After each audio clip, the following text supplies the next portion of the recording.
Coming up tonight, the suspects in the shooting of a 2-year-old girl hauled before the courts. Meanwhile, opposition senators demand clarity on Mexicans that enter the country to work.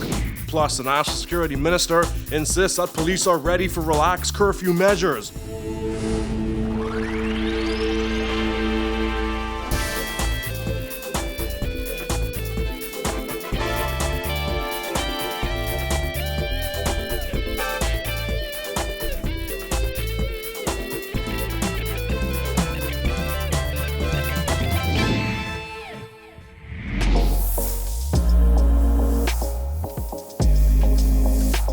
Our News is brought to you by Alive.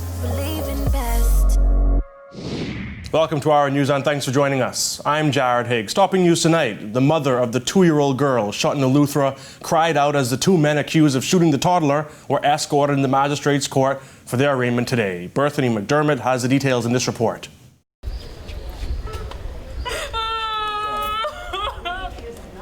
That was the cry of the visibly emotional mother of 2-year-old Denala Roberts as the pair arrested in connection with her shooting was escorted into the magistrate's court today. 34-year-old Marcus Saunders, seen here in the white t-shirt, and 26-year-old Antonio Neely, seen here in the blue shirt, were arraigned before Magistrate Samuel McKinney on 1 count of attempted murder. It is alleged that on June 27th, while at Hatchet Bay, Eleuthera, being concerned together, they intentionally and unlawfully attempted to cause the death of 2-year-old Denala Roberts. According to police reports, they got the call shortly after 10 p.m. that night. Upon arriving on the scene, officers discovered Roberts suffering from gunshot wounds to the lower abdomen. Initial reports are that a female was sitting on the porch of her residence holding her grandchild when a vehicle approached the residence and 3 men exited. One of the males, after making a comment, produced a handgun and discharged it in her direction and left. Moments later, she discovered that her granddaughter was shot. She was later airlifted to the capital. Denala is reportedly in the intensive care unit at Princess Margaret Hospital. The pair was not required to enter a plea to this charge. McKinney informed them that he had no jurisdiction to grant them bail, but that they could apply in the Supreme Court. They were remanded to the Bahamas Department of Corrections until September 4th, when they will return to court for service of a voluntary bill of indictment. The duo was also charged with 4 counts of possession of a firearm with the intent to endanger a life. It's alleged that on the same day, while at Hatchet Bay, Eleuthera, while being concerned together, they had in their possession a firearm, to wit a handgun, with the intent to endanger the life of Maxine McQueen Gibson, Spencer Gibson, Terrence Taylor, and Navarre Roker. They were not required to enter a plea. Reporting for Our News, I'm Bethany McDermott. Thanks, Bethany. As a top official from Baker's Bay confirms that all Mexican workers brought in to work at the Abaco property have negative COVID-19 test results and were issued travel cards by Bahamian officials, leader of opposition business in the Senate, Fred Mitchell, is demanding more clarity on the matter. Jasmine Brown reports. The opposition senator, who is also the chairman of the Progressive Liberal Party, sought to get those answers during this morning's proceedings in the Senate. This is a matter of the national health. It's not a joke. Mitchell was demanding answers from the government over conflicting information as to whether more than 100 Mexican workers at Baker's Bay were tested for COVID-19 before being allowed into the country. During a Ministry of Health press conference on Thursday afternoon, consultant in the office of the Prime Minister, Dr. Mercelin Dal Regis, seemed unsure about the answer then and said the ministry was still waiting to receive those test results and did not know whether the workers had tested negative. But Senior Vice President of Environmental and Community Affairs at Baker's Bay, Dr. Livingston Marshall, has since said that all the workers were tested. He said, "All of the individuals who came in had COVID-19 negative tests. It is the test that government requires, which is the RT-PCR, and I can say that the test results have been shared with the Ministry of Health. We applied for the travel certificates online and the system generated it. All 135 have the travel card." He added, "Baker's Bay is a responsible company. We are always going to adhere to the laws, rules, and policies in the Bahamas, especially when it comes to protecting the well-being of our members, visitors, and employees from COVID-19. Those foreign workers were brought in to assist that resort community with its post-Hurricane Dorian reconstruction. Attorney General Carl Bethel told senators that the matter could not be discussed at that time because the ministers responsible were not there. Responsible ministers are not present in this House. There's no Minister of Health, no Minister of Immigration.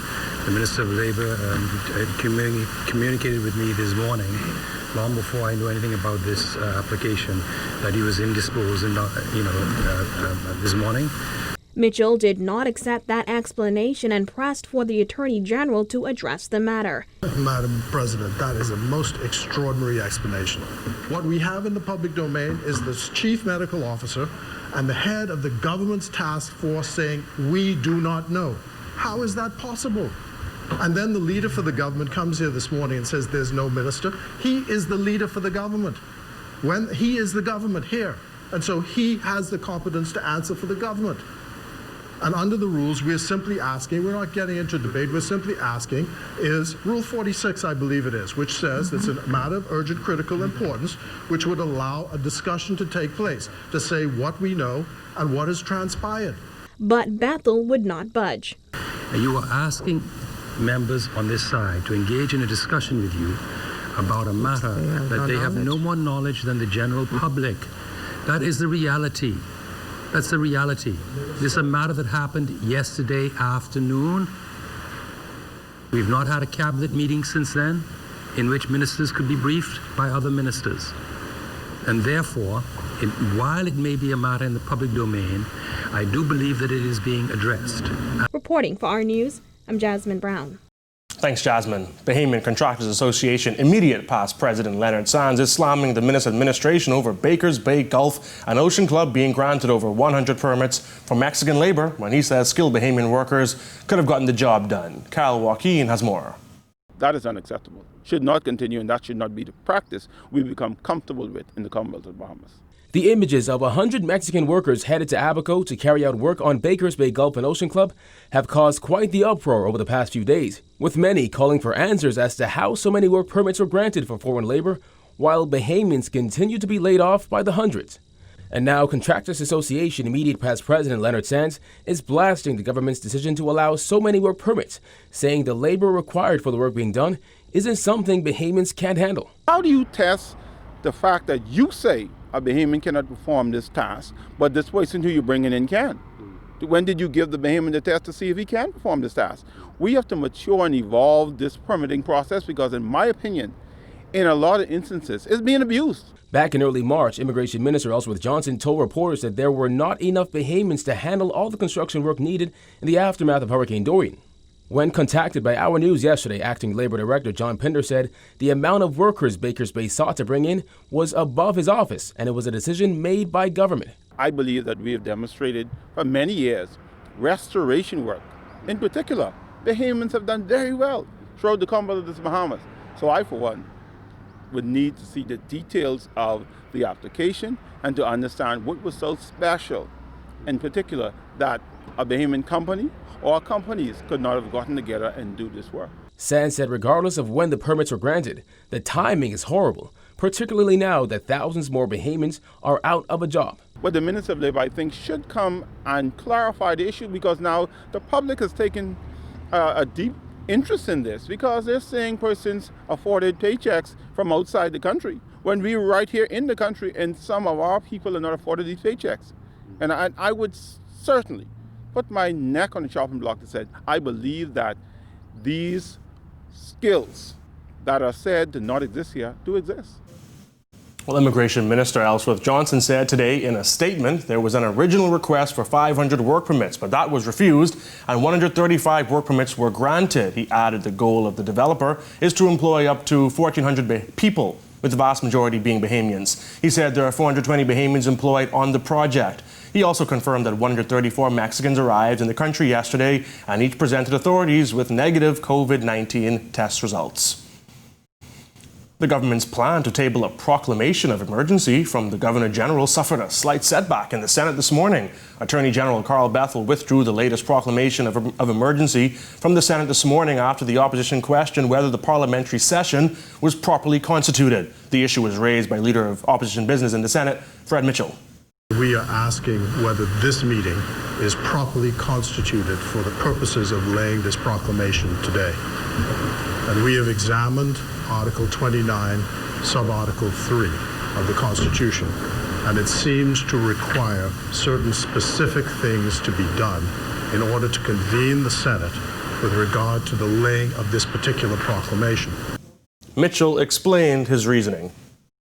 I am asking whether or not the Governor General has published in the Gazette a summons for the Senate to be here today for the laying of this proclamation within the 5 days.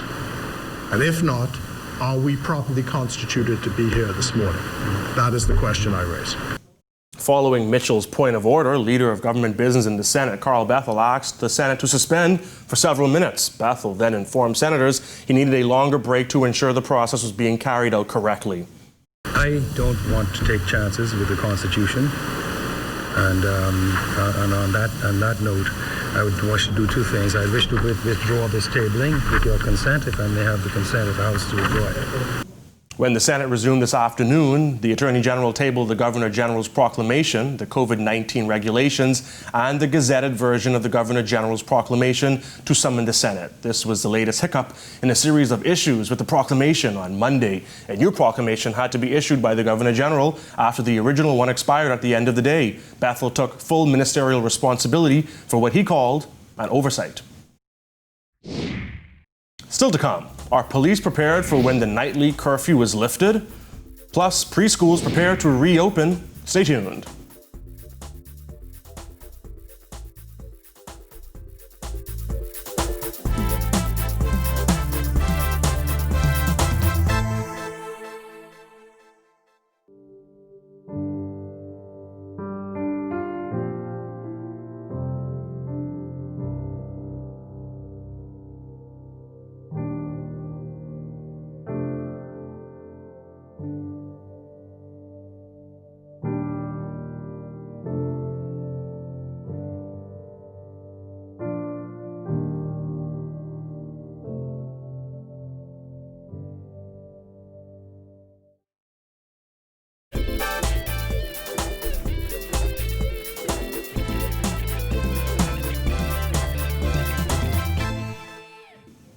National Security Minister Marvin Dames insisting that whenever the curfew is lifted, police will be ready. According to Dames, the Prime Minister will announce added measures in the fight against COVID-19. Minister is also expected to address a change to the current 10 p.m. to 5 a.m. curfew. We'll be ready. There's no doubt about it. I mean, as you can see, I pay close attention to social media. And there were any number of scenes on social media where you see whenever there's an incident, there's almost an immediate response of multiple vehicles. And so that's a clear indication now that our strategy is in full effect. Dames pointed to a recent murder where police made an arrest moments later. He said the force has begun to roll out the initiatives outlined in the Commissioner's policing plan, which focuses heavily on measures to curb crime within communities. So that is what we're looking for. We know that there is a certain level of prevention here that we will be able to prevent some serious crimes from occurring, but there are individuals out there who are hell-bent on causing problems, and so we're beginning to move our focus to them. Toddlers can return to daycare and the classroom soon, but with the coronavirus a lingering threat, daycare centers aren't taking any chances. They're making some major changes to their procedures. Jillian Gray tells us more.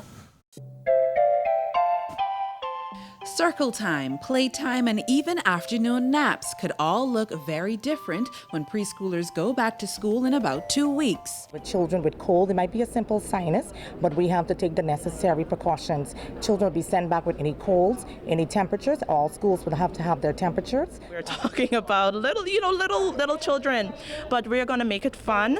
We're going to teach them about social distancing. We're going to try, but we ask that each parent provide us with bins that we can keep their individual toys in, and at the end of every day we will be sanitizing those toys. One-on-one talks with their pupils about safety measures and COVID-19 Awareness Month in September will all be used by educators to advise students how to stay safe. Preschool directors, support staff, and teachers gathered today to learn the new procedures they must implement during this time. Schools are currently being cleaned and sanitized, and once cleared and checked, they'll be given the green light to open on July 16th. Dr. Teresa Adderley said spacing will have to be taken into consideration when schools open. The mandate suggests a 30 square feet per child. So when you're talking about 300 square feet, you're talking about 10 students, 10. Keep in mind that you are going to look at the age of the child. You're going to look at the community spread and the child's ability to keep on a face mask. No child under 2 should wear a mask, but shields will be required. Those shields, while adorned with fun animals, are not toys, and that fact will be taught to students from day 1. They'll also learn proper hygiene techniques. Dr. Adderley taught the educators about how COVID-19 spreads and how to prevent it. That lesson was made clear when the lights went out and teachers were asked to show their hands. Dr. Adderley placed 2 drops of powder in the room before the session began. By the time teachers were settled and ready for the lesson, about a dozen of them had that powder on their hands and personal items, driving home the point that frequent hand washing is important. This preschool director said they're already making the necessary adjustments. We have the newest technology where when staff arrive, we have a machine that wraps their shoes and sanitize it, as well as we have a number of hand sanitizing dispensers throughout the facilities. When children arrive, they must be wearing a face shield, as well as the parents. We ask that everybody sanitize their hands. And teachers say while it won't be easy to get preschoolers to stay 6 feet apart, they're ready for the challenge and excited to get back into the classroom. Reporting for our news, I'm Jillian Gray. Thanks, Jillian. A high school valedictorian who was born to Haitian parents says the achievement is bittersweet as she is still waiting to receive documents that will allow her to attend University of the Bahamas. The teenager says the policy seems unfair. It was the best gift ever. The best gift ever. That's how 17-year-old Marsha Jean described the feeling of finding out that she was C.R. Walker's valedictorian for the 2019-2020 school year. The teenager says the accomplishment came after years of hard work and overcoming many obstacles. She says her parents, immigrants from Haiti, are her pillars. They can't give me everything, but they give me the ones that I need, and I'm very grateful for that. Now that she has finished high school, Jean wants to go to Cuba to study biology, then medicine. However, the teenager is still waiting to hear back from the Cuban authorities. Her plan B is attending the University of the Bahamas, but there's a hurdle there for the scholar as well. Stressful. That stress is brought on by the process of obtaining a belonger's permit. It's a requirement for students born to foreign parents who want to attend UB or participate in society in general. The top C.R. Walker graduate applied for her permit back in December and still hasn't received it. She says it makes her anxious about her future and even seems unfair. If I'm born in this country, and those who are born in this country are Bahamians too, I understand that I am of Haitian descent, but that doesn't make me differ from someone who was born here and their parents are Bahamian. So that means the same privilege they have, I should have as well too. According to the Department of Immigration website, the permit was established in 2015 to offer a legal status option to, among others, persons born in the Bahamas to non-Bahamian parents. But critics say the policy fails to address the unique position that students like Jean and hundreds of others are in. Jean herself wonders, what's the point? I feel like this is something what they do just to block us from reaching where we have to go. When our news comes back from the break, fire services officers toward the landfill. Stay tuned.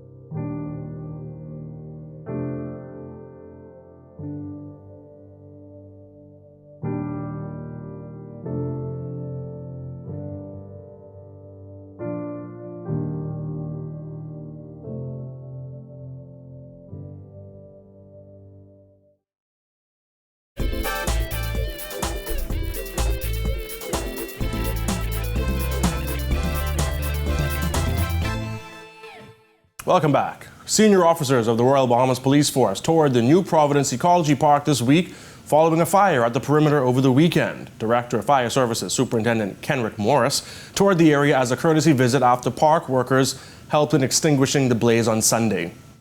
We could not have done it without them. According to park officials, the fire, which was on the eastern side of Sir Milo Butler Highway, was discovered by their team around 11 a.m. on Sunday. Deputy Chairman Henry Dean said based on a request from fire services, they immediately activated their fire response protocol. To have been here and watch the fire grow and to be able to receive a call from the fire department to render assistance. I immediately invited our team members to be activated, and we were most pleased that we were able to render some assistance. Still to come, a closer look at the new baseball stadium. Stay tuned.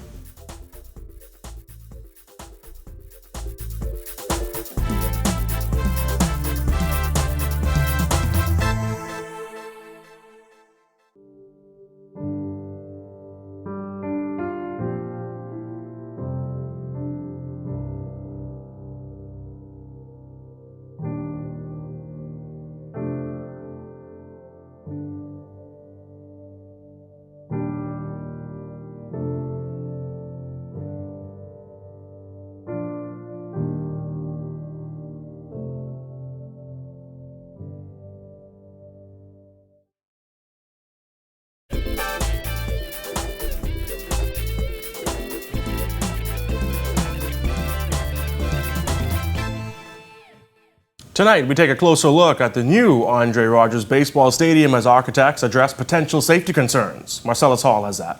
Now close to about an 80% completion, the Andre Rogers Baseball Stadium should be done early next year. However, there are some concerns as to what the safety measures are in place, architects answering those very same questions. As construction continues on the new Andre Rogers Baseball Stadium, questions continue to be asked about the stadium's orientation and player safety. Project architect Mike Foster addressed those concerns at a walkthrough of the project earlier this week. You heard a rumor about the stadium being the wrong way. Well, let me make it this very clear. It has nothing to do with the orientation of the stadium. The first and primary thing that we addressed was safety. And the first thing in safety is that no sun glare is in the ball player's face. I would be happy to come back here at 1 o'clock or at 4 o'clock and walk you to every playing position there and tell you to look in the direction that the ball will come from and see if there's any sun in your face. So let's kill that one. Said local residences would be in harm's way when the stadium was being in use. Persons questioned whether this field was big enough. Well, the outfield wall is there. That's 400 feet dead center, 320 in the corners. We have anybody around here hitting the ball over into that street, which is another 150 feet away from, and the closest house is 250 feet away. So balls flying into in that direction is not even a question anymore. Secondly, we will have full screens around here, full screens, and the trajectory of a ball coming foul will have a difficulty clearing the edge of that roof and getting into the street. To clear it has to go up at an angle, it will drop back on the roof. It will never make it over to the street. So this thing about the stadium being so close to the road and all of this other stuff, I trust that what I've just said clears up all of that technical information or concerns persons had. Foster added that the stadium also built to withstand major hurricanes. One of the things about the design is that once wind gets in here, you see the voids, allows the air to go straight through. It doesn't allow vortexes to happen to try to lift that roof. But even if that was not the case, that roof is capable of up to 180 miles an hour and more. Questions answered. All that's left to happen is let's play ball. Reporting for our news, I'm Marcellus Hall.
Thank you for joining us for Our News Tonight. To catch our news on the go, download the Rab Go Play app. On behalf of the entire news team, I'm Jared Higgs. Have a beautiful evening, Bahamas.